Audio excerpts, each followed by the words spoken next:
If you want a shortcut to a feature straight out of Minority Report, you'll want this, the Leap Motion Controller. With it, you can interact with your computer mid-air to play games, draw, or even unlock your computer. Sounds pretty awesome, but it does have some quirks. So let's talk about optimizing Leap for great performance. Placement matters. You can really put it anywhere you want, but don't stress about picking just one spot. Move it around until you find a position that works for you. But put it too far away and your arm will hurt. Trust me. Put it too close and it could get in the way of other things like your mouse and keyboard.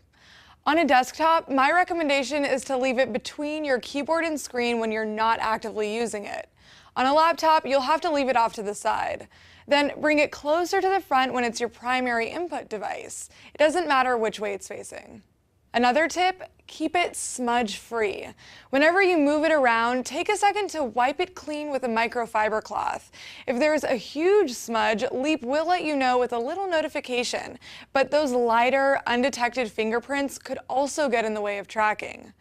Beyond that, there are a few ways you can tweak the software to improve the gesture tracking. Once Leap's installed, you'll see a new icon show up in the taskbar on Windows or the menu bar on a Mac. Click that icon and you can launch Airspace to access Leap apps and a settings menu. There's a lot to check out in that menu, so let's dig in. In this control panel, you'll see a bunch of settings to fine-tune tracking. You don't really need to tinker with them, but if you want to tailor Leap to your needs, here are a few of the most useful options. Over in the interaction area, you'll see that the interaction height is already set to 20 centimeters. That means that the gesture zone starts right around here.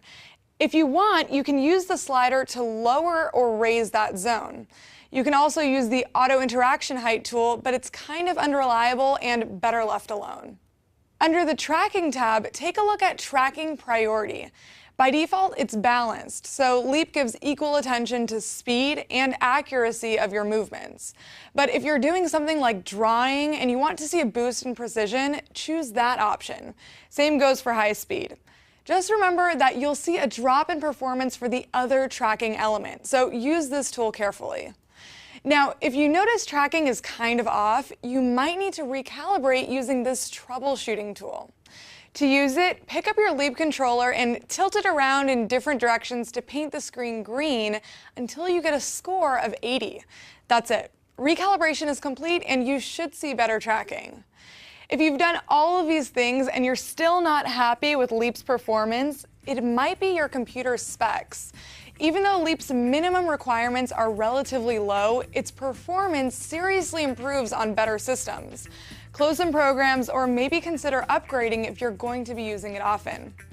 As always, if you have any questions, hit me up on Twitter and check out howto.cnet.com for the written version of this guide. For CNET, I'm Sharon Vaknin.